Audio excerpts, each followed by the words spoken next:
you yell Barracuda. Everybody says, huh? What? You yell shark. We've got a panic on our hands on the 4th of July. Shut up. I'm rich. I'm richer than all this, you Hollywood trash. A, you can never go too far. B, if I'm gonna get busted, it is not gonna be by a guy like that. I'll be back. Here's Johnny. It's Hard-Headed Sports with Spinny and Fetty Bus. Famous for their podcasts, you can now catch them right here on the Al Travis Show. And we've got him, Fetty Bus from Hard-Headed Sports. Fetty, how you doing today, my friend? Doing great. How are you? I'm good. You guys are in the middle of it. How did the season end for the Vikings up there at MSU? 4-time reigning champions, three-peats. How are you sitting? We got a win on Wednesday, and then we took a loss on Saturday to North Central to finish the regular season. That put us as the 4 seed. Actually, It's kind of the same situation as last year, where final game of the regular season, we were playing North Central last year as well in this scenario, and winner takes the 1 seed, and we would fall all the way to the 4 seed if we took a loss. So we're kind of in the same situation as we were last year, and now we have to go back up to North Central tomorrow for our first round playoff game. All right. What time is that? Are we able to catch that on like some sort of streaming thing? Yeah, you can just go to blcvikings.com and click the video link under the game, and it starts at 7 p.m. And how do you match up? We match up pretty well. They're just an extremely good offensive team. One of their better players had 40 points on us on Saturday, so he'll definitely be a key tomorrow. Yeah. Needless to say. All right, fair enough. Good luck to you guys. You watch any of the Olympics, my boy? Yeah, here and there. I wasn't able to catch the hockey game, but I did watch some of the highlights of it and stuff, so that was exciting to see. I don't want to get too political with you because I don't think that's maybe something you care to do, but can we for a moment? Yeah, about the White House comments or whatever. Yeah, Kash Patel is over there, and he goes in the locker room. He's invited in the locker room because he's a big hockey guy. He plays old man hockey in D.C., whatever. You see him, there's, throwing beer around or whatever. It is like every time a baseball season ends, it's that kind of atmosphere. Everything's plastic off. Did not offend me in the least, right? I'm like, whatever.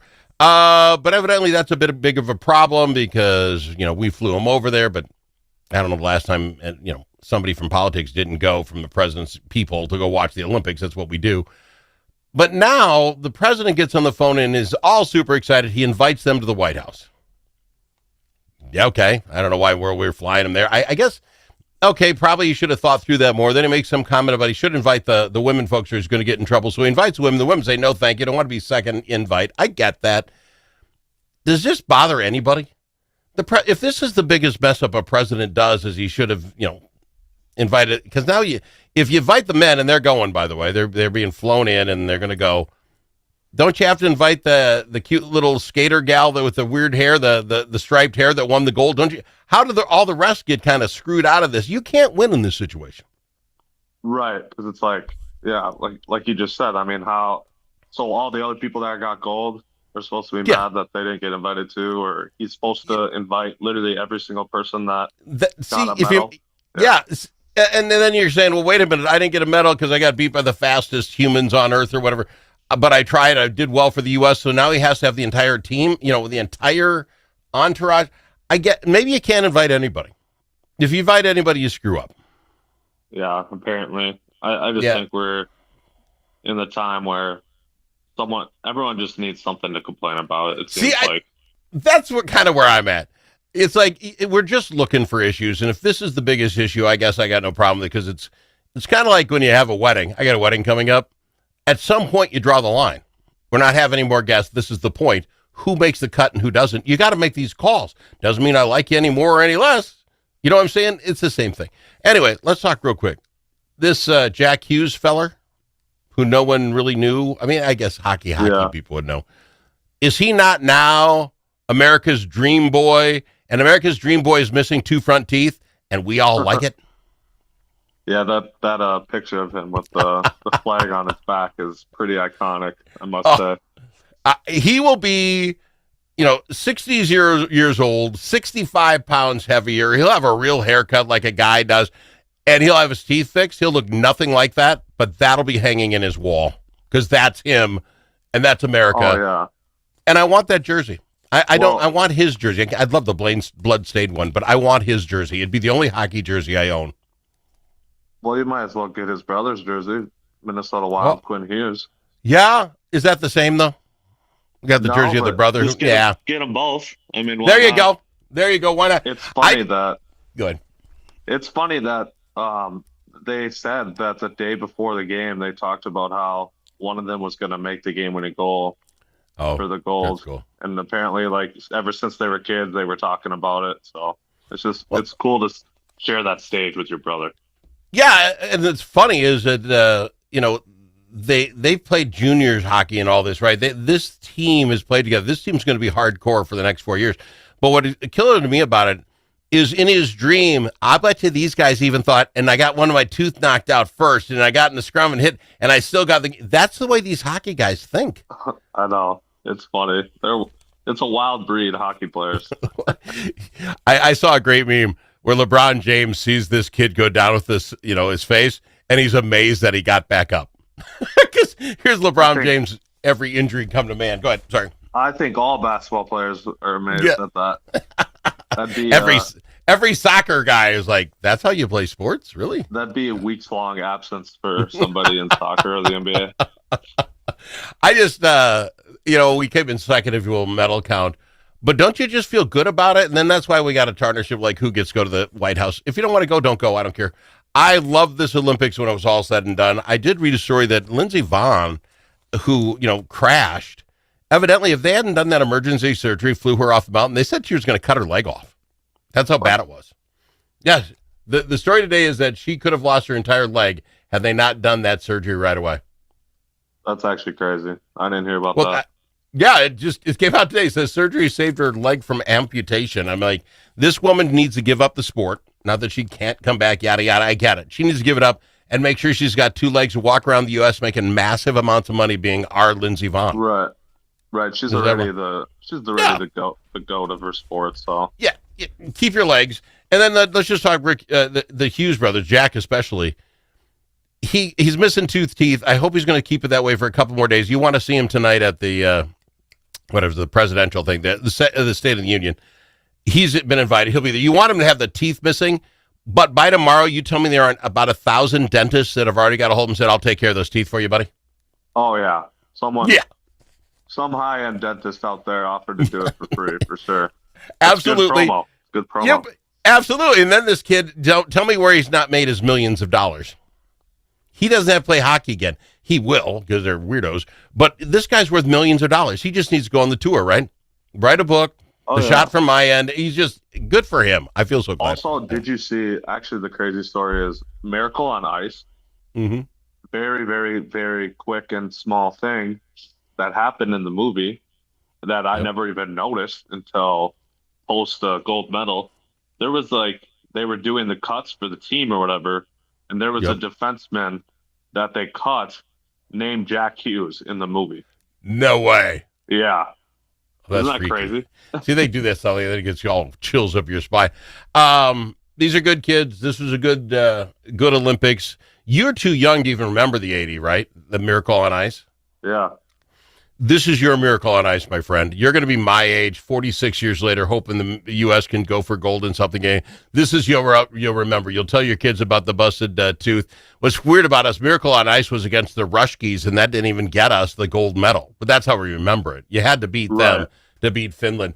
But I know right where I was when I saw that, Steamboat Springs, Colorado, and you'll remember this day as well. Hey, I got to go to break. Oh, go ahead. Very Go quick. I just find it crazy that U.S. hasn't won gold in hockey since 1980. Like, that's such a long time. Like, I get Canadians and whatnot. Other countries have dominated the sport, but it just seems crazy. Well, let me throw this out at you as to put this in perspective for you, and this is how great America is. Would you say hockey is our third or fourth favorite sport in this country? You got football, you got basketball, Baseball's America's game. I even presume more people probably play that than hockey. So you're probably our fourth best sport, right? Right. I would say it's probably 4, honestly. Yeah, and then there's a bunch stuck away with soccer. I mean, that's 4. This is our fourth best sport, and we just won gold in both the men's and the women's. That's all Canada's got up there. That's it. What has Canada got? So that's how good we are. Yeah, it takes us some time, but you know why? Because got kids playing football. Yeah. So I throw it out. We're still got her done. That's right. We'll be back after this with more. I've got him, Fetty Bus from Hard Headed Sports. Get him wherever you get your podcasts. When the stakes are high at the Minnesota Capitol, you need more than a lobbyist. You need a partner. At Momentum Advocacy, we bring nearly 90 years of combined experience in government relations, public affairs, and strategic communications. From nonprofits to national corporations, we help organizations navigate Minnesota's political landscape with integrity, insight, and results. Whether you need legislative champions or headlines, Momentum Advocacy delivers. For more, visit momentum-advocacy.com. Momentum Advocacy, your friends at the Capitol. If it's your turn to host a game, Grandpa's Barbecue suggests you try something different. Put out the perfect barbecue flavor of Grandpa's Barbecue. Add it to your ribs, dip the meatballs, or drench your wings in the original flavor of Grandpa's Barbecue. It isn't too hot or spicy, fruity or smoky or whatever. Grandpa's Barbecue. Available in select stores and online at grandpasbarbecueshop.com.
It's nice to know a guy that knows a guy. Al Travis. He's our guy, especially when it comes to the NBA, because Fetty Bus is assistant coach at Bethany for the Vikings up there, Bethany Lutheran College. 4-time champions, going for a 4-peat, if I'm not mistaken, as their playoffs go. Go get him, my friend. Starts tomorrow. Be sure to tune in 7 o'clock tomorrow night. Sir, we got to talk a little NBA if we can. I got to get your opinion on this, because I guess I really don't have one. I don't know where to fall on it. We're looking at an MVP candidates this year. The top 3 or 4 may not be eligible because of the 65-game limit. You know how many games you got to play to be eligible for any of the awards. Is 65 too many anymore? Or what? Because I guess that's 2/3. To me, that sounds like you got to be in. You got to play 2/3, don't you? But the top 3 or 4 may not even be in contention, including Jokic, who should win the darn thing, and SGA. Yeah, the 2 clear MVPs this season, SGA and Jokic, might not get it. It's just crazy. I always was against it, just from the standpoint, it's like, okay, so you tell me they play 64 games, then they can't win the award, like just one game off. Like, I think they should look into maybe adding something about the games missed being due to like injury management. Like if you're missing games with a legit injury, I don't know why that should be held against you. But then you come back from injury, right? You play some games, and then you get held out for rest or injury management, as they put it, right? Like, sure, count those games. I get that, but but I guess you're concerned. One guy comes in, has a great 2 weeks, right? Just blows the socks off everybody. Then just I'm injured the rest of the year because no one will beat my stats. Maybe number of games played is some sort of variable in all that, right? It's just a multiplier. You get.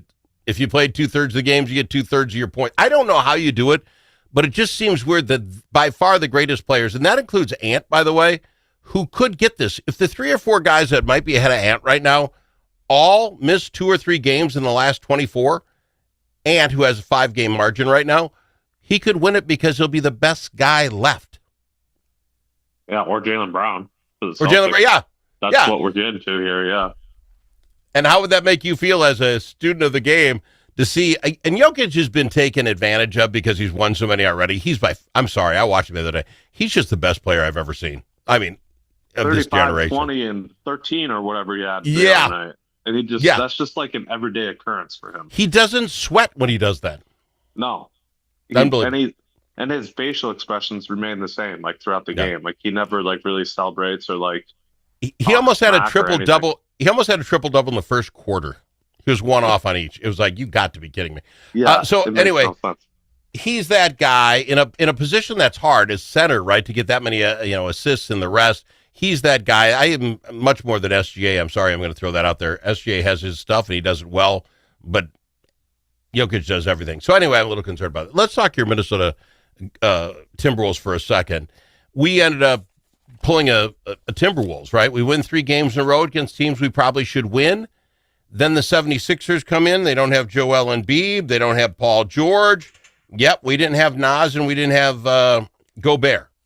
But I'm saying, positivity to us. All our best players are on the court, and we just laid an egg. We looked horrible. It looked like we never played basketball before. Your thoughts on when the T-Wolves show up, and what do you do to make them show up every night? Yeah, obviously the issue that night was defense, needless to say. You're not going to win many games in the NBA, giving up 135 points and allowing 21 threes. I mean, credit to the Sixers. They kept hitting shots all night. I mean, 21 for 37 is 57% from deep. So very impressive shooting. BJ Edgecombe was 6 or 7 from deep. They have maybe the hardest type of player the Wolves struggle guarding, and that's Tyrese Maxey, a very fast downhill guard. We never are able to guard players like that, it seems like, and I knew going in that Tyrese Maxey was just going to give us fits, and he sure did. 39 points, and he had that crazy dunk on Ant too. And then he stood over Ant, and this Suhan talks about it today in the Star Trib. I don't give him a lot of credit. I like the guy, but reading his story today, he said Ant needs to step up. He stepped up his clutch shooting. He stepped his 3-pointer, stepped up his mid-range, but he hasn't stepped up mentally. A superstar that wants to be the MVP doesn't let that happen. Maxey does that. He needed to answer with something right back, or he's talking about, little in your grill kind of thing going on. Ant needs to make this team play better. My opinion, I'm assuming on this. He needs to say to these other guys, we defend all the time. He needs to show it, too. He has to be the leader by example. Tell Suhan and me we're wrong. Tell us. No, I agree. He needs to lead by example for sure. He has always been one to take stuff like this kind of personally. So hopefully going forward, he'll show out a little better in big games like this versus other superstars. I mean, the biggest issue with Ant was the careless turnovers in that game. He finished with 7 turnovers. You just can't have that happen. Completely agree. Hey, I'm running out of time, my friend. If someone wanted to pick up Hard-Headed Sports, how do they go about doing it? You can get us on YouTube, Spotify, and Apple Podcasts. All right. Good luck tomorrow, Buzz, from all of us here. Go get them. All right. Fetty Buzz from Hard-Headed Sports. Pick them up wherever you get your podcast. Chanhassen Dinner Theaters proudly presents Guy